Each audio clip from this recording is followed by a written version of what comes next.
cruel millionaire said he wasn't expecting his black wife for Christmas, so she canceled the mortgage payment. But success came with a price. Marcus had learned from his father that emotions were weakness, that people were either useful or disposable. Love was a luxury he couldn't afford until he met her. Have you ever felt invisible in your own relationship? Hi viewers, kindly tell us where you're watching from and what time it is. Warm welcome to the family. Enjoy the story. Picture this. It's Christmas morning in Charlotte, North Carolina, and the wealthiest man in Uptown is standing outside his $2.8 million mansion, locked out of his own home. The woman who built his empire with her bare hands just served him foreclosure papers as his Christmas gift. But what Marcus Whitmore didn't know was that Danielle Rivers had discovered his secret. He'd already filed for divorce and planned to throw her out like yesterday's trash the moment the holidays ended. Have you ever trusted someone so completely that you gave them the power to destroy you? Have you ever felt invisible in your own relationship? Made to feel like you don't belong in the life you helped build? Do you know someone who's been dismissed by the person they love most? This is the story of what happens when love becomes war, when trust becomes betrayal, and when the person who knows you best uses that knowledge as a weapon. Stay with me as we unravel a Christmas story so twisted, so full of secrets and revenge, that even veteran relationship counselors called it the most shocking case they'd ever seen. If you've ever wondered how far someone would go to reclaim their dignity, this story will leave you questioning everything you thought you knew about love and loyalty. Marcus Whitmore wasn't born wealthy. He clawed his way out of Austin, Texas, with nothing but coding skills and ruthless ambition. By 35, his tech company was worth $50 million. He owned properties across 3 states. His Charlotte mansion overlooked the city like a crown jewel. But success came with a price. Marcus had learned from his father that emotions were weakness, that people were either useful or disposable. Love was a luxury he couldn't afford until he met her. Danielle Rivers grew up in Baltimore, Maryland, watching her mother work 3 jobs after her father walked out. She promised herself she'd never be vulnerable like that. She became a mortgage broker, one of the best in the business. She understood money, power, and how to protect both. When Marcus met Danielle at a charity gala in Atlanta, Georgia, something shifted in his chest. She wasn't impressed by his wealth. She challenged his ideas. She made him laugh. For the first time in his life, Marcus wanted something money couldn't buy. Their wedding was the talk of 3 cities. The tech millionaire and the brilliant mortgage broker. Everyone said they were perfect together. But perfection is just another word for a lie that hasn't been exposed yet.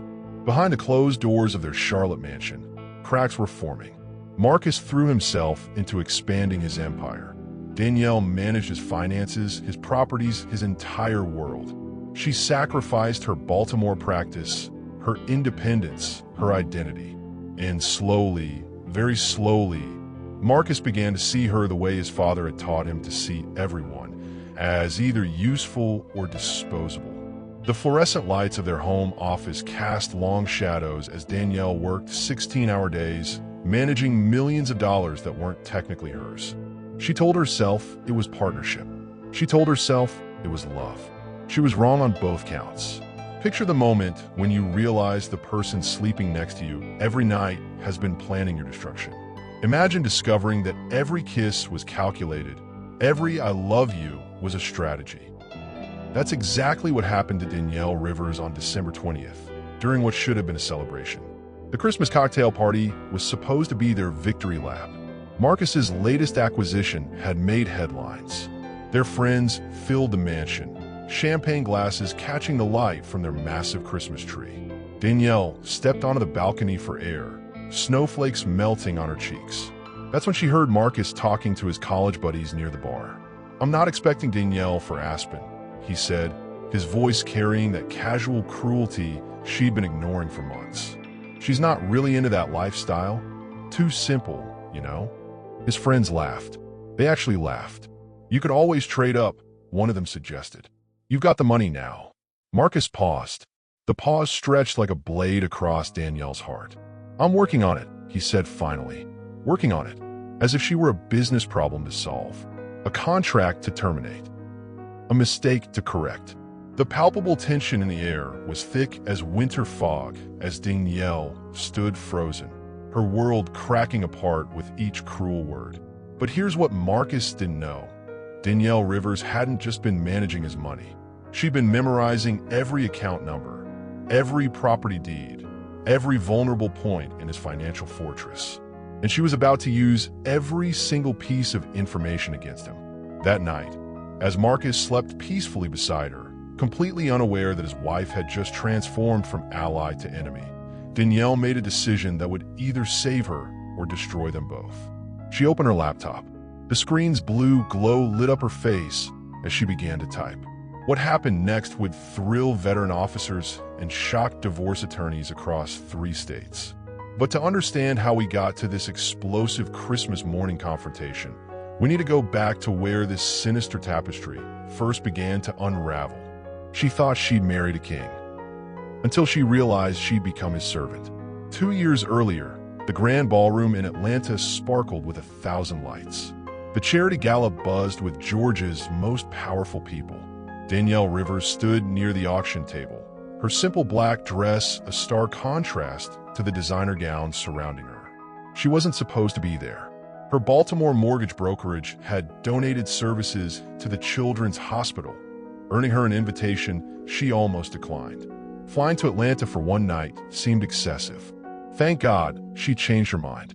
Marcus Whitmore noticed her first.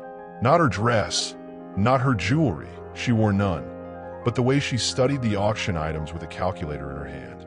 Figuring out the real value versus the charity markup, he asked, appearing beside her like he belonged there. Danielle looked up, tall, sharp jawline, expensive suit that fit like it was made for him. His eyes held intelligence and something else, hunger. Someone has to, she replied. These people are generous, but they're not financial planners. Marcus laughed, actually laughed, not the polite chuckle she expected. I'm Marcus Whitmore, he said, extending his hand. I know who you are. Danielle shook his hand briefly. Your software company just went public. Congratulations. You follow tech stocks. I follow money. It's my job. The fluorescent lights cast long shadows across the mortgage brokerage office, where Danielle had worked 16-hour days for the past 5 years, building other people's dreams while her own father's abandonment echoed in every contract she signed. She'd clawed her way up from nothing. After her father walked out when she was 12, leaving her mother with 3 kids and a mountain of debt, Danielle promised herself she'd never be that vulnerable. Numbers didn't lie. Numbers didn't leave. Numbers could be controlled. Marcus represented everything she'd been taught to distrust. Inherited wealth, easy power, the kind of man who saw women as decorations. But he surprised her. Dance with me, he said as the band started playing. I don't dance. Neither do I. We'll figure out together. The dance floor felt like another world. Marcus moved with confidence, leading her through steps she'd never learned. His hand on her waist was warm, steady. Tell me about Baltimore, he said. What about it? What made you who you are? Most men asked about her work, her success, her availability. None had ever asked what shaped her. My mother, Danielle said honestly. She worked 3 jobs to keep us afed after my father left. I learned early that the only person you can count on is yourself. Marcus's jaw tightened. My father taught me something similar. People are transactions. You give something, you get something back. Nothing's free. Sounds lonely. It is. The honesty in his voice caught her off guard. Beneath the designer suit and easy confidence, she glimpsed something raw. They talked until the gala ended. About business, about family, about the walls they'd both built around their hearts. Marcus walked her to her rental car. Atlanta's skyline glittered behind them like a promise. I'd like to see you again, he said. I live in Baltimore. You live in Austin. I travel a lot. Danielle studied his face. Handsome, successful, probably used to getting whatever he wanted. Exactly the kind of man she'd sworn to avoid. One dinner, she heard herself saying. That dinner turned into a weekend in Baltimore. The weekend turned into flights between cities. 3 months later, Marcus relocated his company headquarters to Charlotte so they could be closer. Marry me, he said on a Tuesday night in her tiny apartment. No ring, no planning, just the words hanging between them like a question that would change everything. "That's crazy," Danielle whispered. "I know." Marcus cupped her face in his hands. "I've never needed anyone before. I need you." The wedding happened fast. Too fast, everyone said. Marcus rented out the Charlotte Country Club. Danielle wore her grandmother's dress, altered in 2 weeks. Her Baltimore friends flew down, wide-eyed at the luxury. "You sure about this?" her best friend Lisa asked as they got ready. "He loves me," Danielle said, staring at her reflection in the bridal suite mirror. Rich men love differently than regular people. Marcus isn't like that. But even then, a small voice whispered warnings she chose to ignore. The reception was perfect. Marcus's business partners welcomed her warmly. His college friends seemed charmed. Everyone agreed they made a beautiful couple. In their hotel suite that night, Marcus held her close. "I never thought I'd find this," he murmured against her hair. "Find what?" "Home. Have you ever been swept off your feet so fast you ignored the warning signs? Tell me in the comments if you've ever mistaken intensity for intimacy." Looking back, Danielle would remember that night as the last time Marcus looked at her like she was treasure instead of inventory. But as Danielle signed her name as Mrs. Whitmore, she had no idea she was signing away more than just her maiden name. She was about to lose herself entirely. The uptown mansion looked like paradise from the outside, but inside, something darker was lurking. The moving truck pulled up to 1247 Queens Road on a humid August morning. Danielle stepped out of Marcus's Tesla and stared up at their new home, 8,000 square feet of brick and glass that looked like it belonged in a magazine. "Welcome home, Mrs. Whitmore," Marcus said, sweeping her into his arms to carry her across the threshold. The gesture should have felt romantic. Instead, Danielle felt like she was being carried into a museum. The foyer alone was bigger than her entire Baltimore apartment. Marble floors reflected light from a crystal chandelier that probably cost more than her car. Everything gleamed with expensive perfection. "What do you think?" Marcus asked, setting her down. "It's incredible," Danielle managed. And it was. The kitchen had professional-grade appliances she didn't know how to use. The living room featured floor-to-ceiling windows overlooking Charlotte's skyline. Their bedroom had a walk-in closet the size of a small house. But incredible wasn't the same as comfortable. "I know it's a lot," Marcus said, misreading her expression. "But you'll get used to it. We'll fill it with memories." The ambient lighting of their palatial home felt more like a museum than a sanctuary. Beautiful, expensive, and utterly devoid of warmth. Within a week, Danielle realized she was lost in her own house. The first month was an adjustment period, she told herself. Marcus worked 18-hour days, expanding his company. She handled the move, the decorating, the endless details of combining two lives. Her Baltimore mortgage brokerage needed her attention, but the 3-hour drive each way was killing her. Video calls felt impersonal. Her clients started choosing brokers who could meet face-to-face. "Why don't you just close the Baltimore office?" Marcus suggested one evening as they ate dinner in their dining room that seated 12. "You could start something here in Charlotte. That business took me 5 years to build. And now you can build something bigger, better." Marcus made it sound simple. Maybe it was simple. Maybe she was overcomplicating things. Against her better judgment, she closed the Baltimore office and started over in Charlotte. Starting over at 32 felt like admitting defeat. Her Baltimore clients sent flowers and well wishes, but new business was slow. Charlotte's market was different. The players were different. Marcus tried to help by introducing her to his contacts, but those meetings felt awkward. She was Marcus's wife first, professional second. "Give it time," Marcus said when she expressed frustration. Rome wasn't built in a day. But Rome wasn't built by someone who'd already constructed a successful empire once before. The loneliness crept in slowly.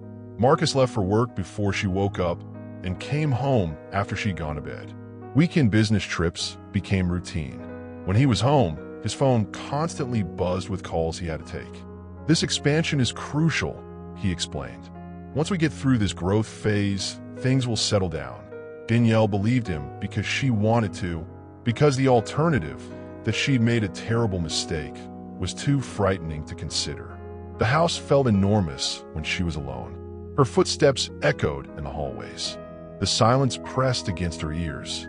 She tried to make friends. The neighbors were polite but distant.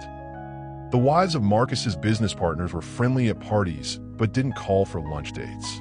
Picture this: Danielle sitting in a mansion worth millions, surrounded by every luxury imaginable, and feeling more alone than she had in her tiny Baltimore apartment. Her mother visited for Thanksgiving. Mom stood in the marble foyer, looking small and overwhelmed. "It's beautiful, baby," Mom said carefully, "but it doesn't feel like you." That night, lying in their king-size bed beside Marcus, Danielle stared at the ceiling. "Mom thinks the house doesn't suit me," she said quietly. Marcus didn't look up from his laptop. "Your mom's never had money. She doesn't understand what quality looks like." The casual dismissal stung. Her mother had worked herself half to death to give Danielle opportunities. She deserved respect, not judgment. "She raised 3 kids on her own," Danielle said. "That takes a different kind of strength." "I'm sure it does." Marcus's tone suggested the conversation was over, but Danielle wasn't ready to let it go. "Would it kill you to get to know her?" Marcus finally looked at her, his expression patient in a way that felt condescending. "Danielle, I'm trying to build something here. The next 6 months are critical. I need your support, not family drama." Family drama. As if her mother was some kind of burden instead of the woman who'd shaped Danielle's entire world. "She's not drama. She's family. And now I'm your family too." The words should have felt reassuring. Instead, they felt like a cage closing. What would you do if your partner made you feel like a stranger in your own home? Have you ever sacrificed your dreams for someone else's? Danielle turned away, pulling the covers up to her chin.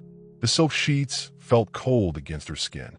And then something happened that would spiral their marriage into territory neither of them saw coming. Marcus received a phone call that would change everything. He trusted her with millions, never imagining she was quietly mapping every weakness in his empire. The phone call came at 2:47 a.m. on a Tuesday in November. Marcus's cell phone buzzed against the nightstand, pulling them both from sleep. "Whitmore," he answered, his voice instantly alert. Danielle lay still beside him, listening to one side of a conversation that grew more tense by the minute. "How much are we talking about?" Marcus asked, sitting up in bed. "And they want an answer by when?" A pause. His jaw tightened. "No, don't sign anything. I'll be there in the morning." He hung up and immediately started scrolling through his contacts. "What's wrong?" Danielle asked. "Business crisis. I have to fly to Austin tomorrow." Marcus was already out of bed, pulling on clothes. "There's a lawsuit. Something about patent infringement. It could destroy everything if we don't handle it right." "How bad is it?" Marcus stopped dressing and looked at her directly. "Bad enough that I might lose the company." The words hit like ice water. Marcus had built his fortune from nothing. Losing it would devastate him. "What can I do to help?" "I need someone I trust to handle the financial side while I deal with the legal issues." He sat on the edge of the bed. Someone who understands money, who can move things around if necessary. Danielle sat up straighter. "You want me to manage your accounts?" "Not just manage. Full access. Power of attorney if needed." Marcus ran his hands through his hair. "I know it's a lot to ask, but I trust you more than anyone." Trust. The word wrapped around her heart like warmth. "Of course," she said. "Whatever you need." The next morning, Marcus left for Austin with a briefcase full of legal documents and a promise to call every day.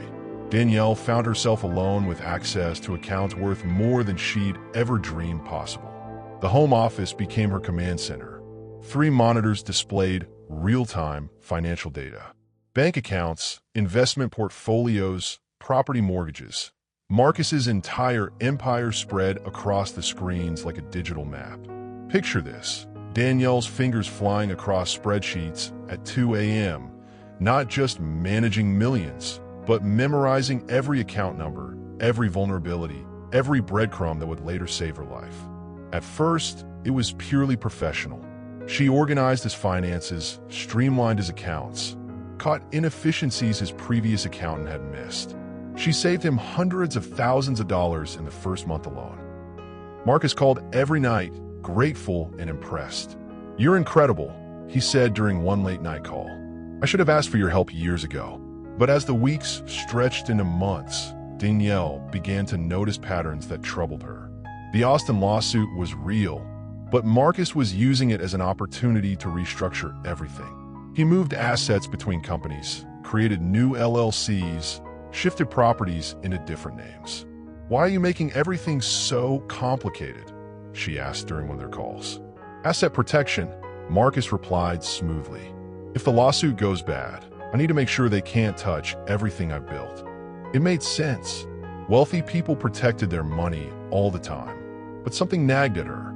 The way he structured the new accounts, the timing of the transfers, the properties he chose to isolate, it felt less like protection and more like preparation. Preparation for what? Danielle started keeping her own records. Nothing dramatic, just copies of a transaction she processed. She told herself it was for organization, for her own peace of mind. But late at night, staring at the numbers, she wondered if she was documenting something else entirely. The brewing storm neither of them anticipated was building in spreadsheets and bank statements, in trust documents and property deeds. Marcus returned from Austin in February, victorious. The lawsuit had been settled favorably. His company was stronger than ever. "We did it," he said, sweeping her into his arms in the foyer of their mansion. I couldn't have done this without you." Marcus kissed her deeply. "You saved everything." The praise should have felt wonderful. Instead, Danielle felt a strange emptiness. She'd spent 4 months managing his empire while he fought legal battles. She protected his interests, maximized his profits, secured his future. But she'd also lost herself completely in the process. Her own business was gone. Her Baltimore connections had faded. Her identity had become entirely wrapped up in being Marcus Whitmore's wife and financial manager. "I'm proud of you," Marcus said that night as they celebrated with champagne on their bedroom balcony. "For what?" "For handling everything so well. For being exactly what I needed. Being what he needed. Not who she was, but what he needed." The distinction felt important, though she couldn't say why. Have you ever realized you had more power than you thought? That moment when you discovered your own strength? Over the following weeks, Marcus gradually took back control of his accounts. But he kept her involved in certain areas. The real estate portfolio, the mortgage payments, the property management. "You're better at this than my old accountant," he said. "Why change what's working?" Danielle agreed because it gave her purpose, because she needed to feel useful. She didn't realize she was also maintaining access to the weapons she'd eventually need for war. But behind the scenes, Marcus was orchestrating something far more sinister than Danielle could have imagined. While she was building his fortune, he was building her exit strategy. Spring arrived in Charlotte with blooming dogwoods and Marcus's renewed energy. The lawsuit was behind them. His company was expanding faster than ever. Everything seemed perfect. Too perfect. Danielle noticed small changes first. Marcus taking calls in other rooms. Weekend trips to Austin becoming more frequent. Conversations that stopped when she entered a room. "Everything okay?" she asked one evening as he hung up his phone quickly. "Just business," Marcus replied, but his smile didn't reach his eyes. Business. The word that covered everything and explained nothing. The first concrete sign something was wrong came in April, buried in a stack of credit card statements she was reviewing. Charges from a law firm in Austin. Not the litigation firm that had handled the lawsuit, a different firm entirely. A firm that specialized in family law. Danielle stared at the statement, her heart beating faster. There had to be an explanation. Maybe business law, maybe estate planning. She almost asked Marcus directly. Almost. Instead, she made a note of the firm's name and kept working. The law office in Austin felt as cold and sterile as Marcus's heart as he signed preliminary divorce papers. His signature sealing a fate Danielle knew nothing about. But Danielle didn't know about Austin yet. She only knew that something felt wrong. Marcus had started treating her differently. Not cruelly, but distantly. Like she was an employee rather than a wife. Their conversations focused on household management and financial updates. Romance had died so gradually she almost didn't notice its absence. When had they stopped talking about dreams? When had he stopped asking about her day? When had she become invisible in her own marriage? "I'm thinking about starting another business," Danielle mentioned over dinner one night. "What kind of business?" Marcus asked, not looking up from his phone. "Maybe consulting, helping small companies with their finances. Sounds time-consuming." "I have time." Marcus finally looked at her. "Do you? Between managing the house and helping me with the properties, you're pretty busy." He was right, technically, but being busy wasn't the same as being fulfilled. "I miss having my own thing," she said carefully. "You do have your own thing. You're building this." Marcus gestured around their dining room.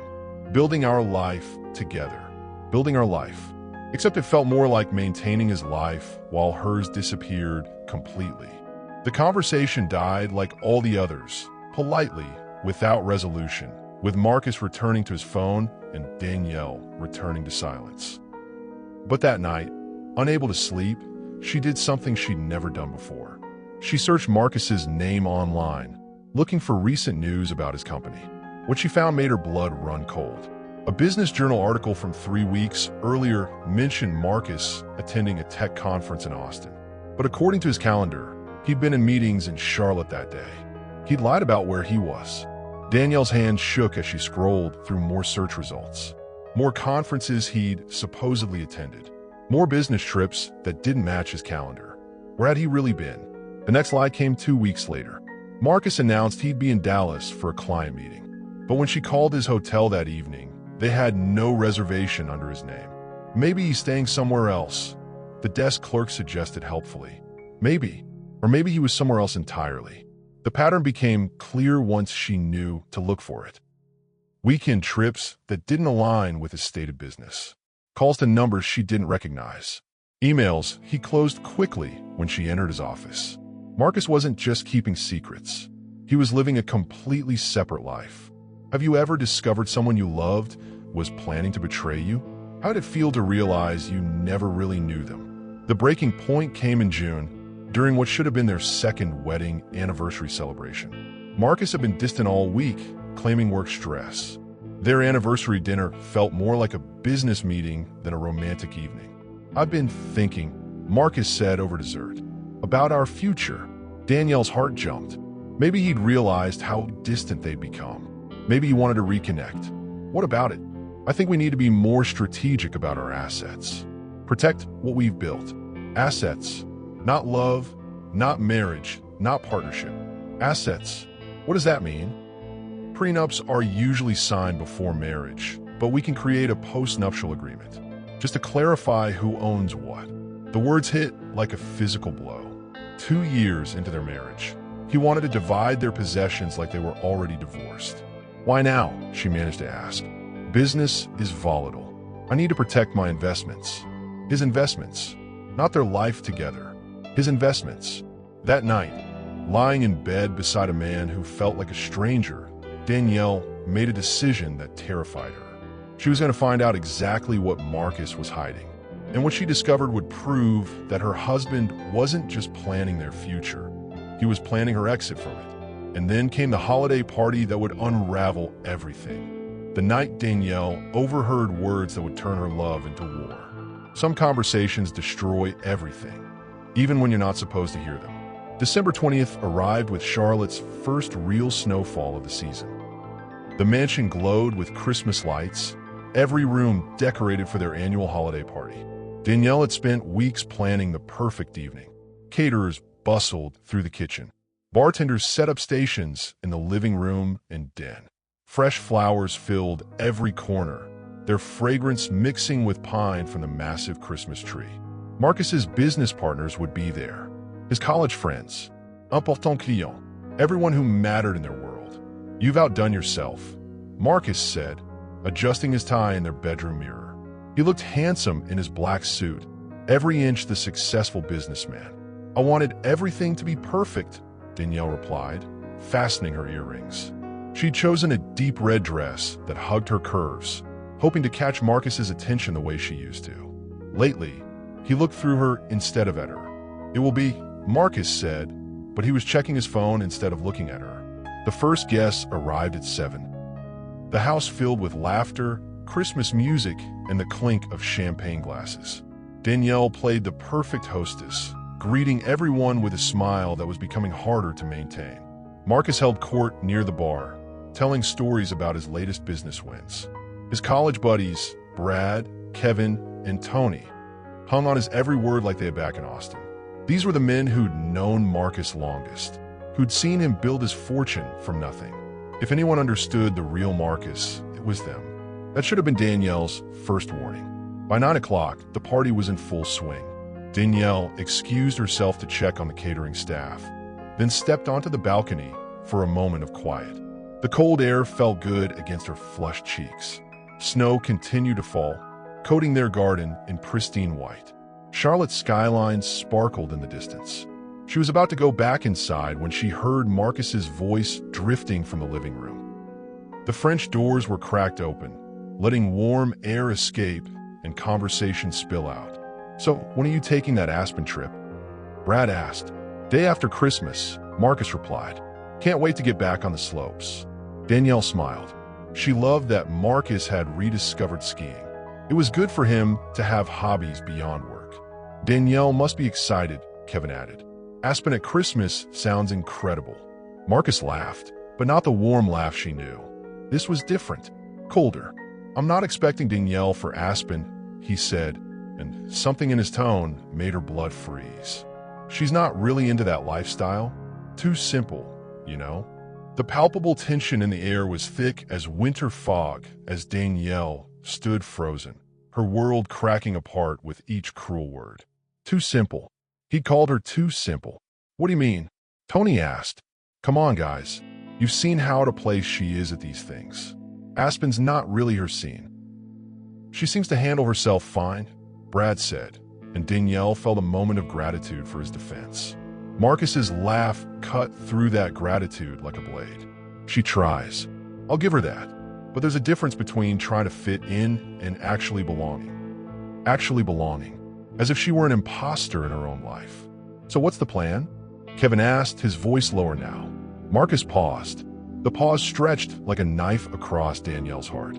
"I'm working on it," he said finally. "Working on what?" Tony pressed. Another pause. Longer this time. "Let's just say the new year might bring some changes." The men laughed. Actually laughed, like they were discussing replacing a car instead of destroying a marriage. "You could always trade up," Brad suggested. "You've got the money now." "That's the plan," Marcus said, and Danielle's knees nearly gave out. "Trade up," like she was a used car he'd outgrown. "Any prospects?" Kevin asked. "I've been doing some research. There's this lawyer in Austin. Brilliant. Comes from money. Understand the lifestyle. We've been talking. The words hit like physical blows. Marcus had been talking to another woman, planning a future with someone else, while Danielle managed his empire and played the perfect wife. "How long have you been planning this?" Tony asked. "Months," Marcus replied casually. "You don't just walk away from a marriage without an exit strategy." Exit strategy. He'd reduced their entire relationship to a business transaction. Danielle gripped the balcony railing so hard her knuckles turned white. Snow melted on her cheeks, or maybe those were tears. "What about the house? The properties?" Brad asked. "That's the beautiful part," Marcus said, and she could hear the smugness in his voice. "Everything's in my name. The prenup we're going to sign will make sure she walks away with nothing." Nothing. After everything she'd sacrificed, everything she'd built for him, he planned to leave her with nothing. "Isn't she handling your finances?" Kevin asked. "That could complicate things." Marcus laughed again, that cold sound that used to warm her heart. "She's been very helpful with that, actually. Makes it easier to move things around when the time comes." Move things around. He'd been using her own financial expertise to prepare for her destruction. The conversation shifted to other topics: business deals, vacation plans, gossip about mutual friends. But Danielle couldn't move, couldn't breathe, couldn't think beyond the devastating truth she'd just discovered. Marcus wasn't just planning to leave her. He was planning to destroy her completely. "What's the most hurtful thing someone you loved ever said about you? How did you handle that betrayal?" Danielle finally forced herself to move, slipping back into the party with a smile that felt like broken glass against her face. She played her role for the rest of the evening. She laughed at jokes, refilled drinks, made small talk with guests who had no idea her world was ending. Marcus kissed her cheek when the last guest left, like nothing had happened. "Great party, babe," he said. "I'm exhausted. Going to bed." "Babe." He called her babe while planning to throw her away like trash. That night, as Marcus slept peacefully beside her, completely unaware that his wife had just transformed from ally to enemy, Danielle made a decision that would either save her or destroy them both. Hell hath no fury like a woman who's been underestimated. 3 a.m. The house was silent except for Marcus's steady breathing beside her. He slept like a man with a clear conscience, completely unaware that his carefully constructed world was about to collapse. Danielle slipped out of bed and padded barefoot to his home office. Her hands shook as she powered up the computer, the screen's blue glow harsh in the darkness. For 2 years, she'd managed his empire with complete access to every account, every property, every financial detail of his life. She'd saved him hundreds of thousands of dollars, protected his assets, built his wealth. Now she was going to use every piece of that knowledge against him. The first thing she did was change all the passwords. Marcus used the same basic pattern for everything: his initials, birth year, and the word money. Not exactly creative for a tech entrepreneur, but it made her job easier. One by one, she locked him out of accounts he'd trusted her to manage. Property management systems, mortgage payment portals, investment platforms. By dawn, she'd secured access to millions of dollars worth of assets. But that was just the beginning. Imagine this: the eerie blue glow of computer screens lighting Danielle's face at 4 a.m. as she navigated through accounts worth millions, her hands steady as a surgeon's despite the storm brewing in her chest. The beautiful thing about managing someone's finances is that you learn exactly where they're vulnerable. Marcus had taught her that himself during the lawsuit crisis. Asset protection is about knowing what matters most, he'd said back then. If you know where someone's weakness is, you control everything. His weakness was his properties. 7 homes across 3 states, all leveraged against each other in a complex web of mortgages and credit lines. He'd structured it brilliantly for tax purposes and cash flow, but also meant that if one domino fell, they all would. Danielle pulled up the mortgage payment system for their Charlotte mansion. $3.2 million, with automatic payments of $18,000 a month. Her finger hovered over the cancel automatic payment button. This wasn't just about money. This was about dignity, about refusing to be discarded like she didn't matter. She clicked. The system asked if she was sure. She clicked yes. One by one, she canceled the automatic mortgage payments on all 7 properties. The Austin penthouse, the Myrtle Beach house, the investment properties in Atlanta and Nashville. By the time she was finished, Marcus was looking at foreclosure notices on properties worth over $12 million. But she wasn't done. The lawsuit crisis had taught her something else: how to move money quickly and quietly. Marcus had shown her exactly how to shift assets between accounts to protect them. Now she used those same techniques against him. She transferred funds from his primary checking account into an escrow account she controlled. Not stealing. Everything was still in his name, still legally his. But it would take weeks of paperwork to access it. She downloaded copies of every financial document, every contract, every communication she'd handled over the past 2 years. If Marcus wanted to play dirty, she'd make sure she had evidence of everything. The clock on the computer showed 5:47 a.m. Marcus's alarm would go off in an hour. Danielle cleared the browser history, powered down the computer, and crept back to their bedroom. She slipped under the covers just as Marcus stirred. "You okay?" he mumbled, half asleep. "Couldn't sleep," she whispered. "Too excited about Christmas." Marcus made a non-committal sound and rolled over. As she lay there listening to his breathing return to normal, Danielle felt something she hadn't experienced in months: power. For the first time since their wedding, she wasn't Marcus Whitmore's wife. She wasn't his financial manager or his party hostess or his convenient accessory. She was his equal, his opponent, his match. The irony was perfect. Marcus had made her invisible by teaching her to be indispensable. He'd given her the keys to his kingdom because he never imagined she'd use them. His mistake, his fatal, arrogant mistake. The phone call would come while he was flying to Aspen with his friends, surrounded by people who'd laughed at her expense. He'd be trapped at 30,000 feet with nowhere to run when his perfect world started crashing down. But Danielle's real masterstroke wasn't the canceled payments or the moved money. It was the recording device she'd planted in his home office 3 days earlier. After overhearing that cruel conversation at the party, she'd known she needed proof. Not just of his financial plans, but of his intentions. His casual cruelty. His complete lack of respect for their marriage. Marcus thought he was so smart, so careful. But he'd made his plans in the very office where she'd spent hundreds of hours managing his empire. Every phone call with his lawyer. Every conversation with his friends about trading up. Every detail of his exit strategy. She had it all on tape. Have you ever reached a point where enough was enough?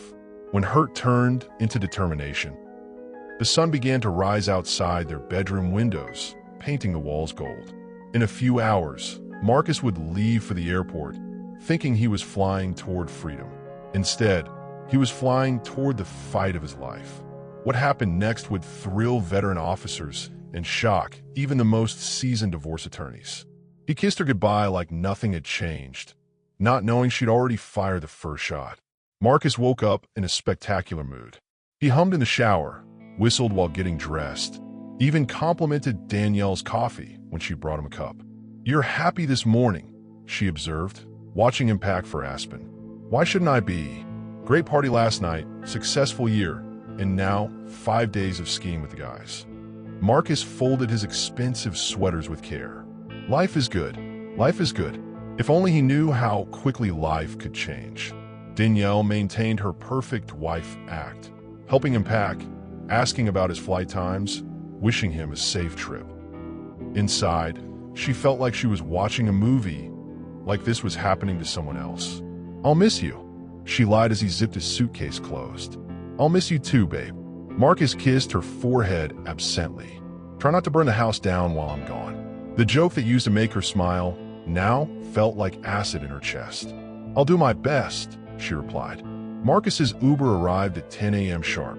Danielle walked him to the door, waved from the porch as he drove away, and maintained her smile until the car disappeared around the corner. Then she went inside and got to work. The first order of business was moving her personal items. Not everything. She didn't want Marcus to notice anything missing when he got home. Just the important things. Documents, photos, jewelry that had belonged to her grandmother. She packed 2 suitcases and loaded them into her car. If this went badly, if Marcus somehow turned the tables on her, she needed to be ready to disappear. The morning lights streaming through their picturesque windows illuminated Marcus's satisfied smile as he packed for Aspen, completely unaware that his wife had just become his most dangerous enemy. By noon, Danielle had prepared for every scenario she could imagine. Legal documents were copied and stored in 3 separate locations. Bank statements were organized and dated. Phone numbers for divorce attorneys were programmed into her phone. She wasn't just planning for war. She was planning to win. The first phone call came at 2:17 p.m. Danielle was in the kitchen making lunch when Marcus's ringtone echoed through the house. She let it go to voicemail, smiling as she imagined his confusion. The second call came 5 minutes later, then a third, then a fourth. By 2:30, her phone was buzzing too. "Danielle, what the hell is going on?" Marcus's voice was tight with controlled panic. "I just got calls from 4 different banks about canceled payments. Tell me this is some kind of mistake." She let that call go to voicemail too. The text started immediately after that. "Call me now. This isn't funny, Danielle. I'm serious. Call me right fucking now." The desperation in his messages was delicious. For months, Marcus had made her feel powerless, insignificant, disposable. Now, he was learning what real powerlessness felt like. Her phone rang again. This time she answered. "Hello, Marcus," she said calmly. "What did you do?" His voice was raw with fury and fear. "I'm not sure what you mean. Don't play games with me. The mortgage payments." "Oh, that." Danielle kept her voice light, conversational. "I canceled them." Silence on the other end. She could practically hear him processing, trying to figure out how to handle the situation. "Danielle, listen to me very carefully," Marcus said, his voice dropping to the tone he used with difficult clients. Whatever you think you're accomplishing, this isn't the way to handle it. Handle what? Whatever's bothering you. We can talk about it when I get home. Nothing's bothering me. I just thought you should know what it feels like to be surprised by someone you trust. Another silence. Longer this time. What do you want? Marcus asked finally. The question she'd been waiting for. The moment when he realized she held all the cards. I want you to enjoy your ski trip, she said sweetly. Don't worry about the house payments. I'm sure you'll figure something out. Danielle.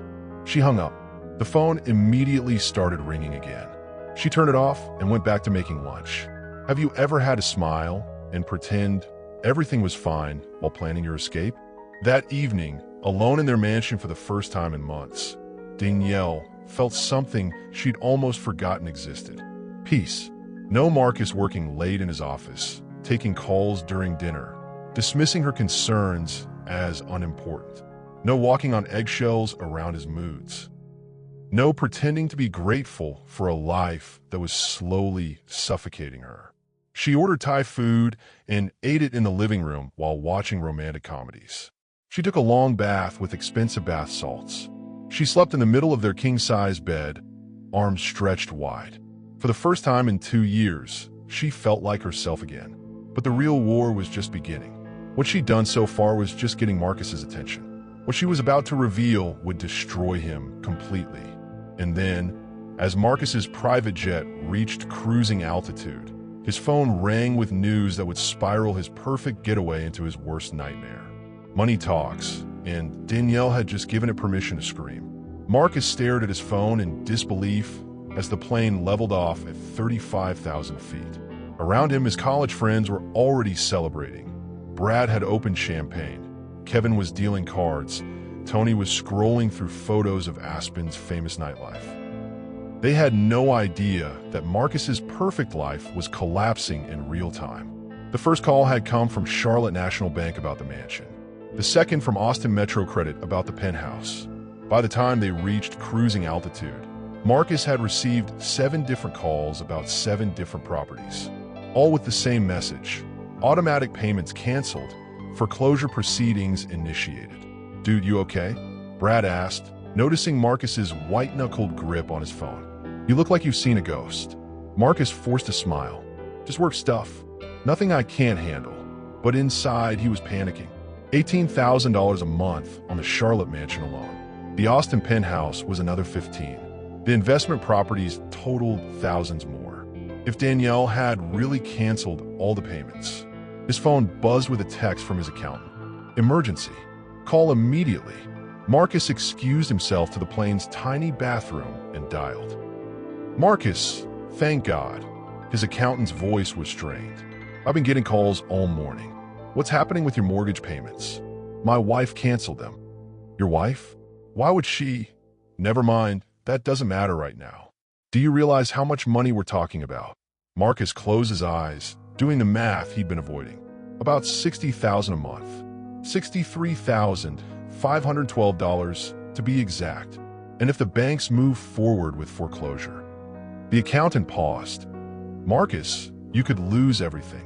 Picture the horror spreading across Marcus's face as he stared at his phone, surrounded by Colorado's pristine mountains that suddenly felt like prison walls closing in. Everything. The word echoed in the cramped bathroom like a death sentence. How long do I have? Marcus asked. Depends on the bank, but usually 30 to 90 days from the first missed payment. Some of your properties are already past due from last month if she's been manipulating the system. Last month, Danielle had been planning this longer than he'd realized. Can't we just make the payments manually? That's where it gets complicated. She didn't just cancel the automatic payments. She moved most of your liquid assets into accounts I can't access. The money's still yours legally, but it's going to take time to get it back.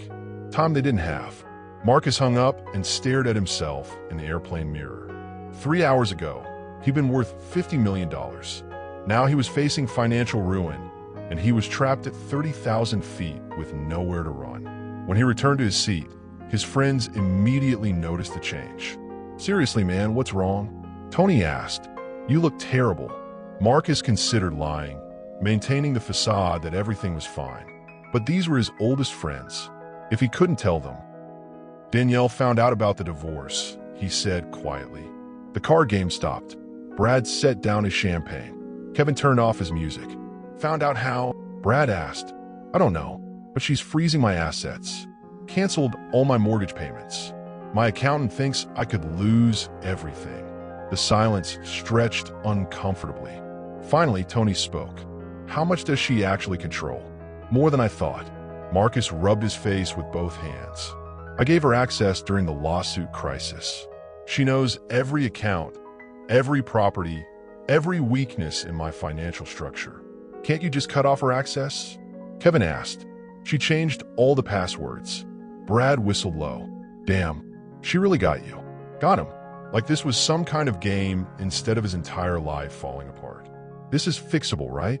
Tony asked. I mean, she's your wife. She can't just steal your money. She's not stealing anything. It's all still in my name. She's just making it impossible for me to access. The beautiful cruelty of it hit him fully. Danielle had used his own tactics against him. During the lawsuit, he'd shown her exactly how to move money quickly, how to tie up assets, how to make someone financially helpless without technically breaking any laws. She'd been a very good student. So what's the plan? Brad asked. Marcus stared out the airplane window at the endless sky. I have no idea. His phone buzzed with another text from Danielle. Having fun yet? 3 words that shouldn't have made his heart race, shouldn't have made him want to turn the plane around immediately. But they did. What would your reaction be if the person you trusted most pulled the rug out from under you? For the first time in his adult life, Marcus Whitmore was completely out of control. The woman he'd planned to discard had just declared war, and she was winning. But the financial warfare was just beginning. What Danielle revealed next would make the foreclosures look like child's play. She didn't just cancel his mortgages. She uncovered his plan to cancel her entire existence. Back in Charlotte, Danielle was having the most productive day she'd had in months. With Marcus gone and her phone turned off, she finally had uninterrupted time to dig deeper into the mystery of his secret life. The law firm charges on his credit card statements were just the beginning. Armed with account numbers and passwords, she began tracing a paper trail that painted a picture of betrayal more complete than she'd imagined. The family law firm in Austin, Henderson, Clark & Associates, had been billing Marcus for 6 months. Not for estate planning or business law, for divorce consultation, asset protection, and something called strategic dissolution planning. Strategic dissolution planning. They had a fancy name for destroying someone's life. But the legal bills were nothing compared to what she found in his email. Marcus had been sloppy about deleting messages. Maybe he'd been too confident that Danielle would never look. Maybe he'd simply forgotten that she had access to the account she helped him organize. Whatever the reason, his inbox was a goldmine of evidence. Email threads with his lawyer discussing the Danielle problem. Messages to friends about his exit strategy. Correspondence with a private investigator who'd been researching Danielle's background for potential vulnerabilities. Her hand shook as she read that last exchange. Subject, background report, Danielle Rivers Whitmore. Marcus, as requested, full financial and personal history attached. Key findings, limited family assets, no trust fund, previous bankruptcy filing by mother in 2018. Recommend emphasizing financial disparity in proceedings. Subject appears to have no significant resources independent of marriage. Subject. They'd reduced her to a subject. As investigators would later piece together the breadcrumbs of deception, they found a trail of documents that painted Marcus not as a grieving husband, but as a calculating predator who'd been hunting his own wife. But the worst discovery was still coming. Buried in a folder labeled Personal Private, Danielle found email exchanges with someone named Victoria Chun, the lawyer from Austin he'd mentioned to his friends at the party. The messages went back 4 months. They started professional, discussions about business law, intellectual property, corporate restructuring, but they'd evolved into something much more personal. Victoria, I can't stop thinking about our dinner conversation. You're right that some relationships run their course. Marcus, I've been thinking about what you said too. You deserve someone who understands your world. When this business with Danielle is resolved, I'd like to take you to that restaurant in San Francisco we discussed. I'd like that very much. Business with Danielle. That's all their marriage was to him. Business to be resolved. The messages got more intimate from there. Plans for trips together. Discussions about introducing Victoria to his friends. Marcus describing the kind of future he wanted, with someone who fit his lifestyle. Someone who wasn't too simple for Aspen. Danielle printed every email, every text thread, every document that showed the scope of Marcus's betrayal. The pile of evidence grew thick enough to choke on. But she wasn't done yet. Hidden in the same folder, she found the final piece of the puzzle. A draft of the post-nuptial agreement Marcus had mentioned at their anniversary dinner. The document was 30 pages of legal language designed to leave her with nothing. No alimony, no property rights, no claim to the business she'd helped save during the lawsuit crisis. Marcus had planned to present this to her after Christmas, probably with some story about asset protection or tax benefits. He'd counted on her trust, her naivety, her complete ignorance of his true intentions. The agreement even had a timeline. Party B, Danielle, agrees to vacate the marital residence within 30 days of signing, taking only personal effects acquired prior to marriage. 30 days. He'd given her 30 days to disappear from the life they'd built together. The cruelest part was a clause about her financial management role. Party B's access to Party A's accounts and business dealings shall terminate immediately upon execution of this agreement. He'd planned to use her expertise right up until the moment he discarded her, then cut her off completely. Danielle sat back in Marcus's expensive office chair, surrounded by evidence of his betrayal, and felt something crack open in her chest. Not her heart, that had broken at the Christmas party. This was something deeper, something harder. Her dignity, her sense of self-worth, her refusal to be treated like garbage by someone who'd promised to love her forever. How would you react to discovering your spouse was planning to throw you away like garbage? Would you fight back or walk away? The sun was setting outside, painting their mansion's windows gold. In a few hours, Marcus would be checking into his Aspen hotel, probably texting Victoria about how his business with Danielle was proceeding. He had no idea that his carefully laid plans were about to explode in his face, because Danielle had discovered something Marcus didn't know she'd been doing for the past 3 months. Recording everything, every conversation in his office, every phone call with his lawyer, every cruel comment about their marriage. She had it all on tape. And then Marcus did something that would turn this private war into a public scandal that had all of Charlotte talking. He called her a gold digger on social media, not knowing she was about to prove she was the one with all the gold. Marcus made his first mistake on Tuesday morning, 48 hours into his Aspen trip. Frustrated by Danielle's refusal to answer his calls and facing mounting pressure from banks and lawyers, he decided to go public with his version of events. The Instagram post appeared at 8:47 a.m. Eastern Time, just as Charlotte's business community was settling into their morning routines. Sometimes you discover that the person you trusted most was just waiting for the right moment to show their true colors. Grateful for friends who remind you that gold diggers eventually reveal themselves. Hashtag blessed, hashtag moving forward, hashtag learning experience. The post included a photo of Marcus with his college friends on the slopes, all expensive ski gear and fake smiles. Within an hour, it had 37 likes and 12 comments from people who knew both Marcus and Danielle. The Charlotte business community was small and gossip traveled fast. Sorry, man, that's rough. You deserve better.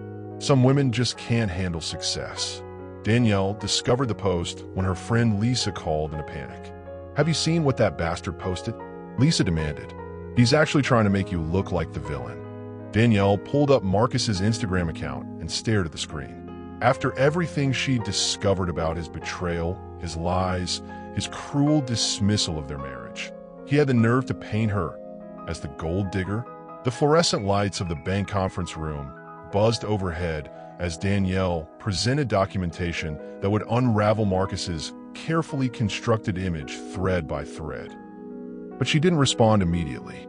Instead, she spent Tuesday organizing her evidence, consulting with lawyers, and preparing for total warfare.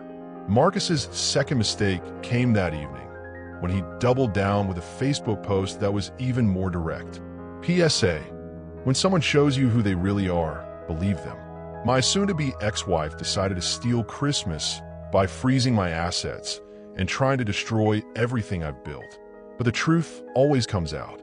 Some people marry for love, others for money. Guess which one applies here? Thanks to everyone reaching out with support. Your messages mean everything. Soon-to-be ex-wife. He'd announced their divorce on social media before even filing papers. This time, the Charlotte community took notice.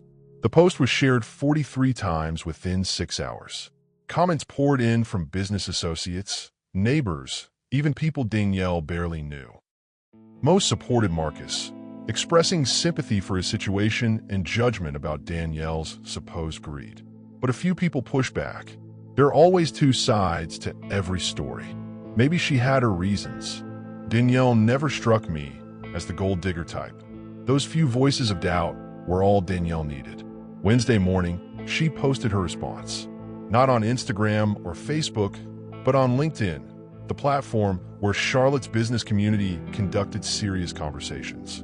The post was simple, professional, and devastating. Sometimes marriage requires difficult decisions. When you discover that your spouse has been planning to divorce you for months while using your financial expertise to hide assets and manipulate accounts, you have two choices: remain silent or protect yourself. I chose protection. The truth has a way of revealing itself, and I look forward to sharing mine. Thank you to everyone who has reached out with genuine concern and support. She didn't mention Marcus by name. She didn't need to. Within hours, her post had over 200 reactions and 50 comments. The tone was completely different from Marcus's social media circus. Danielle, we're here for you. You've always been nothing but professional and honest. If you need anything, please reach out. Sounds like there's more to this story. The shift in public opinion was swift and brutal. Charlotte's business community began connecting dots they'd previously ignored. Marcus Whitmore had always been charming but calculating. Danielle Rivers had built a reputation for integrity and intelligence. When forced to choose sides, many people chose hers. But the real blow came when someone shared Danielle's LinkedIn post to the Charlotte Business Journal's Facebook page. Local media picked up the story. By Thursday morning, tech entrepreneurs' marriage implodes and social media war was trending in Charlotte news feeds. Marcus's phone started buzzing with calls from reporters, business partners, and investors who were suddenly asking uncomfortable questions about his character and judgment. "Marcus, this is getting out of hand," Brad warned during a phone call. "You need to get home and fix this." "I'm not giving in to her manipulation," Marcus replied, but his confidence was cracking. "This isn't about giving in. This is about damage control. Your reputation is falling apart." Marcus looked around his luxury hotel suite in Aspen at the expensive view and premium amenities and realized he was losing the war. Danielle wasn't just fighting for money or property. She was fighting for her dignity, her reputation, her right to be seen as more than a discarded wife. And she was winning. Have you ever been publicly humiliated by someone you loved? How did you handle the shame and anger? That night, Marcus made his biggest mistake yet. He called a Charlotte reporter directly, hoping to tell his side of the story. The interview would air Friday morning, just as Danielle released her secret weapon. But what Marcus didn't know was that Danielle had been recording everything, and she was about to play her ace. Every cruel word, every dismissive laugh, every plan to destroy her, she had it all on tape. Friday morning arrived gray and cold in Charlotte. Danielle sat in her lawyer's office on the 23rd floor of the Wells Fargo building, watching the city wake up below while her attorney reviewed the evidence she'd brought. Sarah Martinez had been practicing family law for 15 years. She'd seen every kind of marital warfare imaginable. But as she listened to the recordings Danielle had made, her eyebrows climbed higher and higher. "When did you start recording these conversations?" Sarah asked, pausing the audio.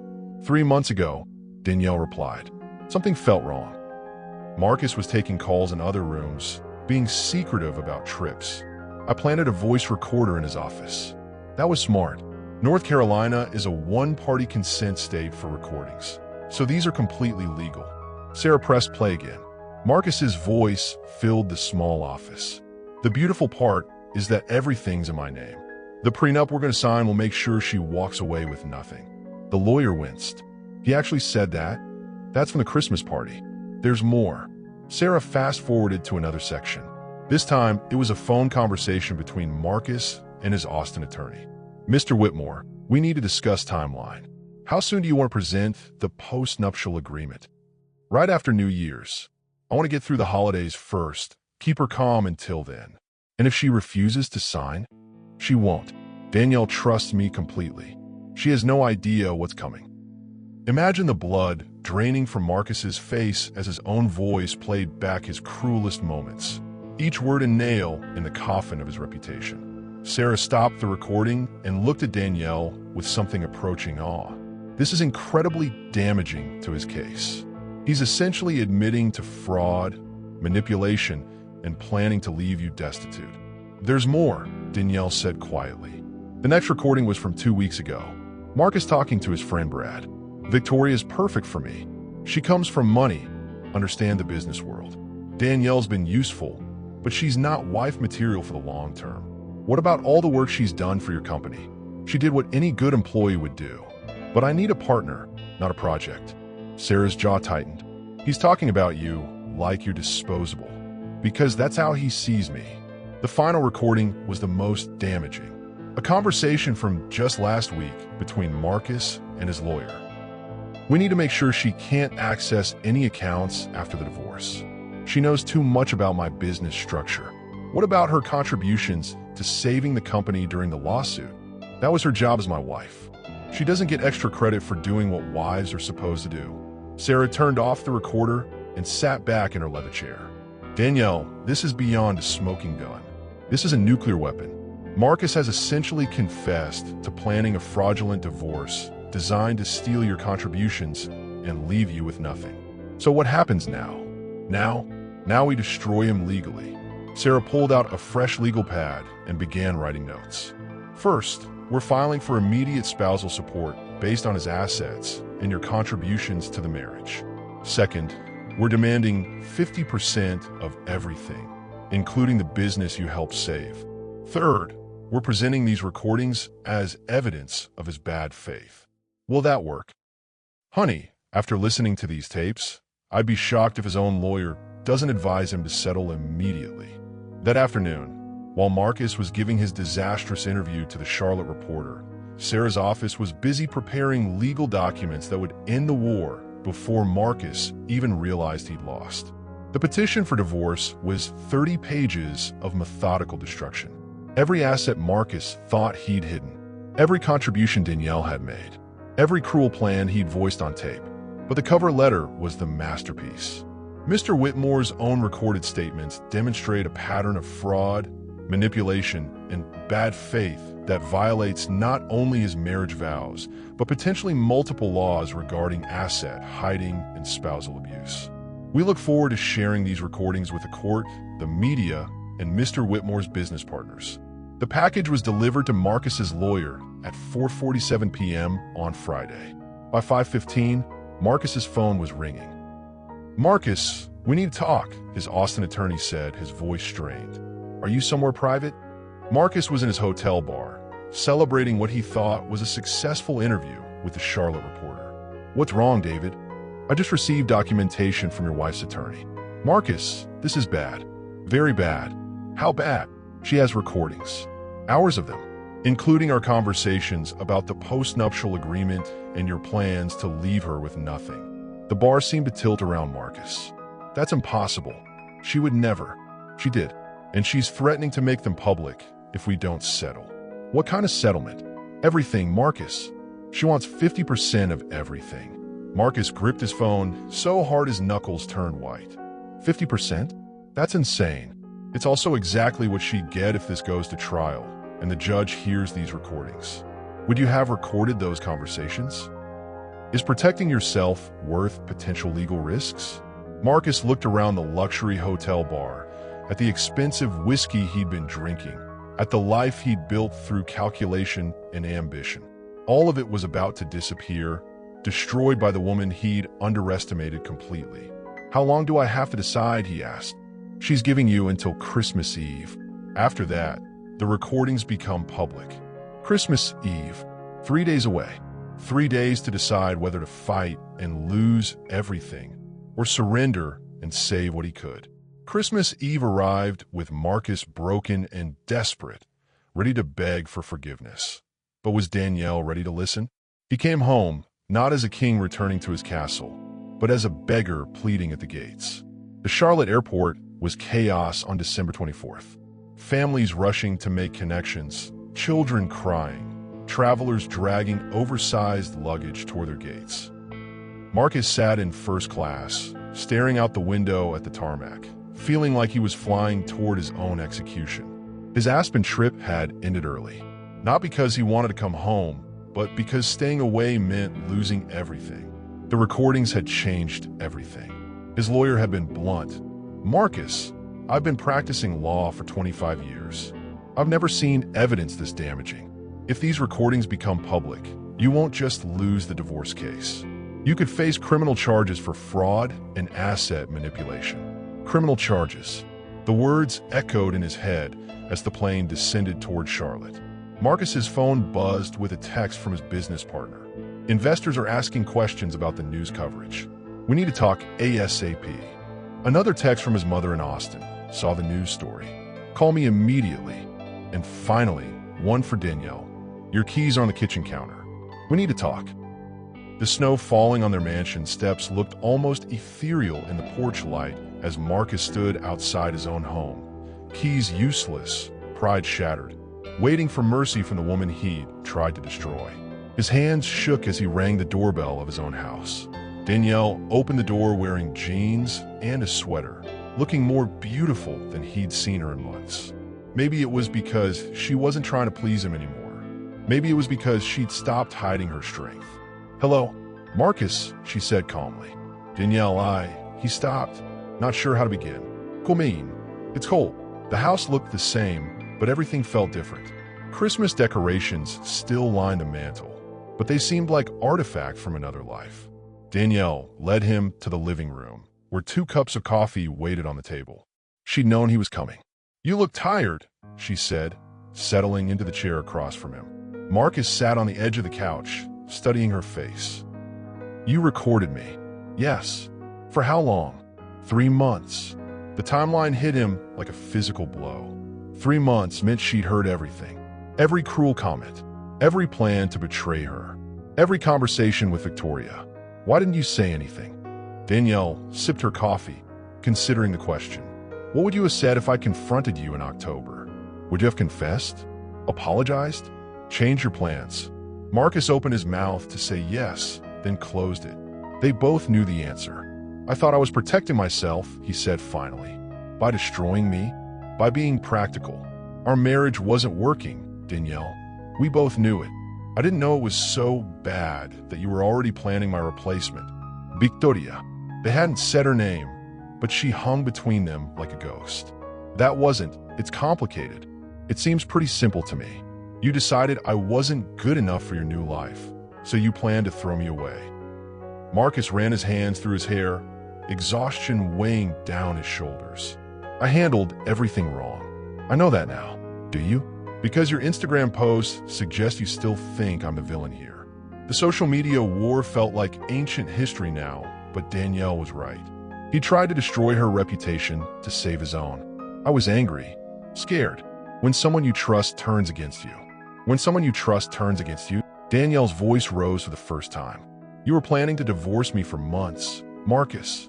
You hired investigators to find my weaknesses. You consulted lawyers about leaving me with nothing. You had another woman picked out before you even told me our marriage was over." Each accusation hit like a slap because they were all true. "And then when I protected myself, you called me a gold digger on social media. You tried to turn our friends against me. You painted yourself as the victim." Marcus stared at his hands. "I am sorry." "For which part? For planning to betray me or for getting caught?" The question hung in the air like a challenge. Marcus realized this was his moment, maybe his only moment, to tell the truth. For all of it, he said quietly. For becoming my father. For treating you like you were disposable. For forgetting that you saved my company and asking for nothing in return. Danielle's expression softened slightly, but her guard stayed up. Your lawyer says you want to settle. I don't have a choice. You have me completely beat. That's not what I asked. Do you want to settle? Or do you want to fight? Marcus looked around the living room where they'd celebrated their first Christmas as husband and wife, where they'd made plans for the future that he'd later decided to abandon. I want to make this right, he said, whatever that looks like. Could you forgive someone who planned to betray you so completely? Where do you draw the line? Danielle set down her coffee cup and pulled out a folder from the side table. These are my terms, she said. You can read them and decide if making it right is worth what it's going to cost you. Christmas morning would bring either reconciliation or the final blow, and only Danielle knew which one she'd choose. Some Christmas gifts change your life. Others end it as you know it. Christmas morning dawned clear and cold in Charlotte. Marcus woke up on the couch in his home office, still wearing yesterday's clothes. Danielle's settlement terms scattered across the coffee table like evidence of his failures. He'd spent the entire night reading through 30 pages of legal language that methodically dismantled his life. 50% of all assets, including the business. Full access to financial records to verify his complete disclosure. Alimony payments that would continue for 10 years. A public apology acknowledging his mistakes and misrepresentations. But the most shocking demand was at the end. If Mr. Whitmore agrees to these terms and demonstrates genuine remorse for his actions, Mrs. Whitmore is willing to consider reconciliation counseling after the legal settlement is finalized. Reconciliation. Even after everything he'd done, she was leaving the door open. Marcus found Danielle in the kitchen, making coffee and looking out at their snow-covered garden. She'd wrapped presents and placed them under their Christmas tree. Like this was a normal holiday morning instead of the day that would determine their future. You're up early, she said without turning around. I couldn't sleep. Marcus sat at the kitchen island, the settlement papers in his hands. I read everything. And the financial terms are brutal but fair. The alimony is higher than I'd like, but not unreasonable given what I was planning to leave you with. Danielle finally turned to face him. But I don't understand the reconciliation clause. After everything I've done, why would you want to try again? Picture this.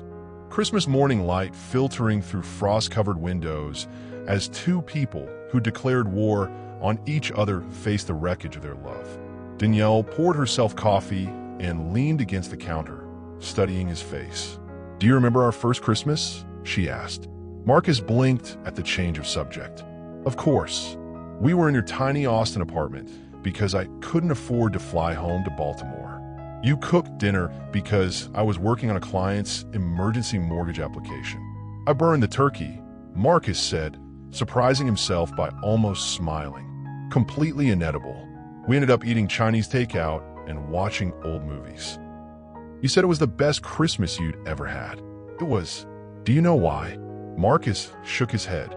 Because you saw me. Really saw me. Not what I could do for you or how I fit into your plans. Just me. She paused, her fingers wrapped around her coffee mug. Somewhere along the way, you stopped seeing me.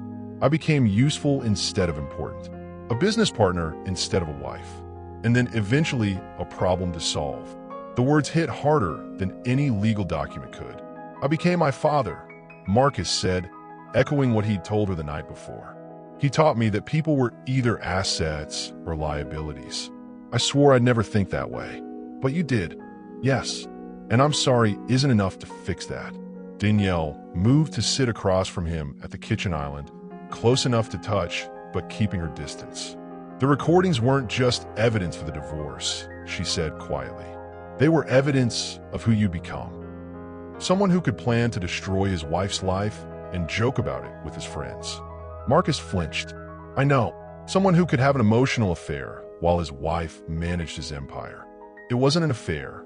You were planning a future with Victoria while lying to me about our marriage. What would you call that? Marcus had no answer that didn't make him sound like even more of a bastard. But the recordings also caught something else, Danielle continued. Moments when you sounded like the man I married. When you defended me to your friends, even when they criticized me. When you told your lawyer that I'd earned the right to be comfortable. She was right. Mixed in with all the cruelty and calculation, there had been moments of the old Marcus. The man who'd fallen in love with her strength instead of trying to diminish it. I don't know if that man still exists, Danielle said, but I'm willing to find out. If you're willing to do the work. What kind of work? Therapy, individual and couples. Full financial transparency forever. I want to see every account, every transaction, every business decision. No more secrets, no more lies, no more treating me like I'm too simple to understand your world. Marcus nodded. What about Victoria? What about her? Do I have to end all contact? Danielle's expression hardened. Marcus, that's not a question you should have to ask. He realized how stupid the question sounded the moment it left his mouth. You're right. I'll end it completely. And the social media posts? The damage to my reputation? I'll fix it. Public apology, whatever you need. They sat in silence for a moment, the magnitude of the decision hanging between them. The settlement terms stand either way, Danielle said finally. Whether we try to reconcile or not, you signed that agreement. I won't be vulnerable like that again. I understand. And if we do try counseling and you revert to your old patterns, I'm gone. No second chances, no explanations, no mercy. I understand that too. What does true remorse look like to you? Can love survive betrayal if the person truly changes? Danielle reached into the folder and pulled out a pen. The choice is yours, Marcus. Sign the papers and we can start figuring out if there's anything left worth saving. Or don't sign them, and I'll see you in court after New Year's. Marcus took the pen and looked at the signature line that would cost him $25 million and his pride. But it might also give him back the only woman he'd ever really loved. I became my father, the man I swore I'd never be. You deserved better than the person I became. He signed his name with a steady hand. Danielle's answer would determine not just their future, but whether either of them could ever trust love again. Some endings are about winning. Others are about deciding what victory actually costs. 6 months later, Marcus sat in DR. Patricia Williams' office on a Tuesday afternoon, waiting for Danielle to arrive for their couples therapy session. The room had become familiar over the past half year. Soft lighting, comfortable chairs, tissues strategically placed within reach. Dr. Williams reviewed her notes while they waited. How are you feeling about today's session, Marcus? Nervous, he admitted. This feels like a test. Why is that? Because Danielle's going to decide whether we keep doing this or whether she's done for good. The settlement had been finalized in February. Marcus had paid every dollar, transferred every asset, issued the public apology that had humiliated him in front of Charlotte's entire business community. But the harder work had been everything that came after. Individual therapy twice a week. Examining the toxic patterns his father had taught him about relationships and success. Learning to see Danielle as a partner instead of a possession. Couples therapy once a week when she was ready. At first, the sessions had been brutal. Danielle expressing years of accumulated pain. Marcus finally understanding the depth of his betrayal. They'd been living in the same house, but separate bedrooms. Polite but distant. Working on themselves individually before trying to rebuild anything together. She's here, Dr. Williams said, hearing footsteps in the hallway. Danielle entered wearing a blue dress that made her eyes look almost gray. She seemed calmer lately, more settled in her own skin. The divorce settlement had given her financial independence for the first time in her adult life.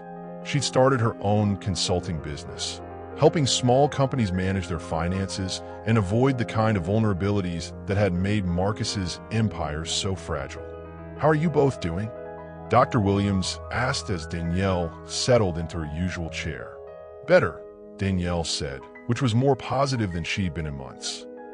Marcus looked at his wife, ex-wife, technically, though they both still wore their wedding rings, and felt the familiar mix of hope and terror that had defined the past 6 months.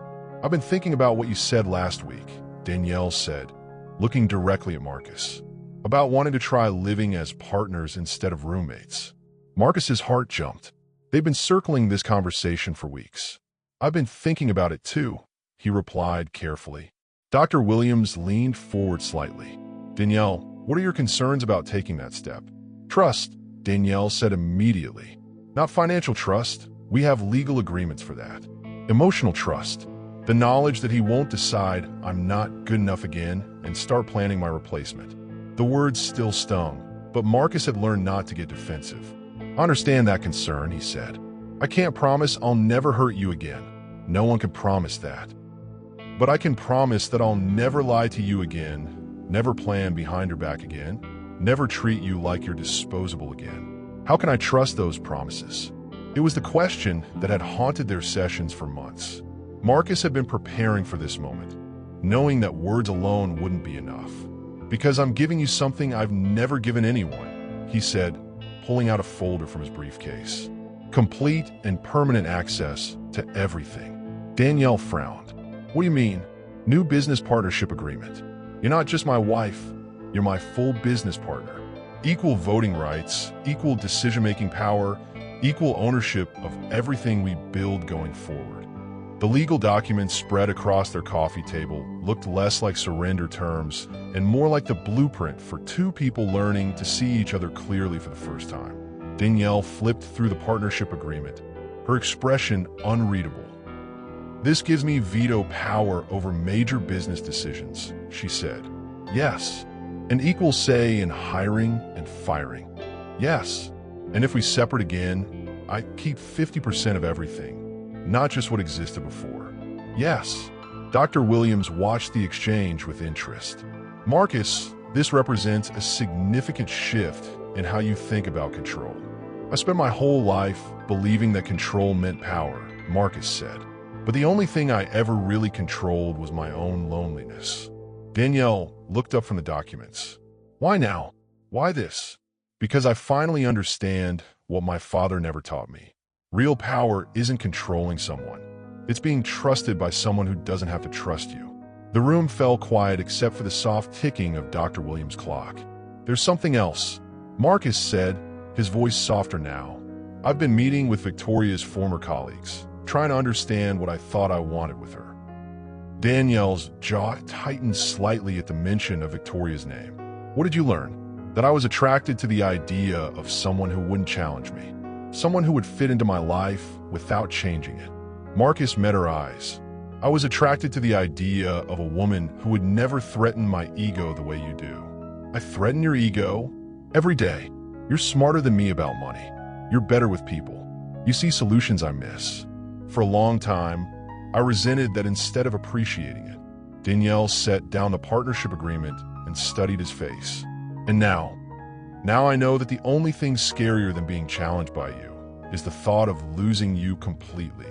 Would you have made the same choice? What matters more, punishment or the possibility of redemption? Danielle was quiet for a long moment, weighing everything they'd been through, everything they'd learned, everything they'd lost and found again. I'll try, she said finally. But Marcus, this is your last chance. Not just at our marriage, but at being the kind of man who deserves a partner instead of a servant. 6 months later, something happened that no one in Charlotte saw coming. They say the best relationships are built on trust, but theirs was rebuilt on truth. 1 year after the Christmas morning that almost ended their marriage, Marcus and Danielle stood on the construction site of what would become Charlotte's newest community financial center. The building was Danielle's vision, a place where people like her mother could get honest financial advice, where families could learn to protect themselves from predatory lending, where small business owners could access the kind of expertise usually reserved for millionaires. Marcus had provided the funding, but this was entirely Danielle's project. The roof goes on next week, the construction foreman told them, pointing to the steel beams that would soon support the second floor. And we're still on track for the March opening? Danielle asked. Absolutely, Mrs. Whitmore. Mrs. Whitmore. She kept the name through the divorce and remarriage, though now it meant something completely different. They'd remarried in October, a small ceremony with just their families and closest friends. No massive celebration this time, just a quiet acknowledgement that they'd found their way back to each other. The Charlotte skyline sparkled in the distance as Danielle and Marcus walked through their new foundation's future home, no longer master and servant, but equals who'd learned to see each other's strength. "Your mother would be proud," Marcus said, watching Danielle examine the architect's plans for the main consultation room. Danielle's mother had passed away in August, peacefully and surrounded by family. She'd lived long enough to see her daughter reclaim her power, rebuild her life, and create something that would help other women avoid the same vulnerabilities. "She always said that surviving wasn't the same as living," Danielle replied. "I think I finally understand what she meant." The past year had been a journey of reconstruction, not just of their marriage, but of themselves as individuals. Marcus had sold his tech company to focus on impact investing, using his wealth to fund projects that actually mattered instead of just generating more money. The partnership with Danielle had taught him that success meant building something together, not dominating something alone. Danielle had discovered that financial expertise could be a form of service instead of just survival. Her consulting business had grown beyond her wildest expectations, serving clients who appreciated her combination of technical skill and genuine care. "I got the final numbers from the accountant," Marcus said, pulling out his phone. "The foundation is fully funded for the first 5 years. And after that, we'll have proven the model works and other investors will want to get involved."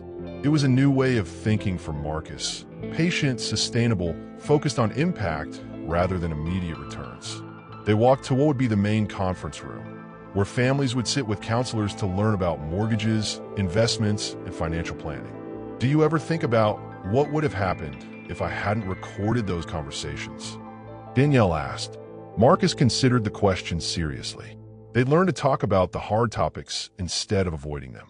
"I think I would have gone through with the divorce plan, left you with nothing, and convinced myself I was being practical. And then I would have married Victoria or someone like her and been miserable for the rest of my life." Why miserable? Because comfort isn't the same as connection. Victoria would have been comfortable. She came from my world, understood my lifestyle, never challenged my assumptions. But she never would have made me better. Marcus stopped walking and turned to face Danielle directly. "You make me better. Not comfortable, better. Stronger, smarter, more honest. More human." The words still had the power to surprise Danielle, even after months of rebuilding trust. "You make me better too," she said. "More confident, more ambitious. Before I met you, I thought small because I was afraid of taking up too much space. You taught me that I deserved to dream big." They learned to give each other credit for growth instead of blame for mistakes. The construction crew was finishing for the day, gathering tools, and securing the site. Soon, Marcus and Danielle would be alone with their vision taking shape around them. "There's something I've been wanting to ask you," Marcus said, his voice taking on the serious tone that meant important conversations. "What?" He pulled out a small wrap box from his jacket pocket. "Marcus, we're already married," Danielle laughed. "I know, but our first engagement was about me convincing you to fit into my life. I want to ask properly this time." He opened the box to reveal a simple gold band, elegant but not ostentatious. "Danielle Rivers Whitmore, will you be my partner? Not just in marriage, but in building something that matters? In using what we have to help other people find their strength." The ring wasn't about ownership or status. It was about partnership and purpose. Sometimes love doesn't survive betrayal. It's reborn from its ashes, stronger and more honest than before. "Yes," Danielle said, sliding the ring onto her right hand next to her wedding band. "But I have a condition." "What's that?" "We named the foundation after my mother. The Viola Davis Financial Center." "Done." As the sun set over Charlotte, painting the construction site gold and orange, Marcus and Danielle stood among the steel beams and concrete foundations of their shared vision. They'd learned that real love wasn't about finding someone who completed you. It was about finding someone who challenged you to complete yourself. So what would you have done in Danielle's shoes? Would you have fought back or walked away? And Marcus, do you think people can really change, or do they just get better at hiding who they are? If this story made you think about your own relationships, hit that like button. Subscribe for more stories about love, betrayal, and the courage to fight for your own worth. Tell me in the comments, what's the most important lesson you learned from Marcus and Danielle's journey? And remember, never underestimate someone who has nothing left to lose.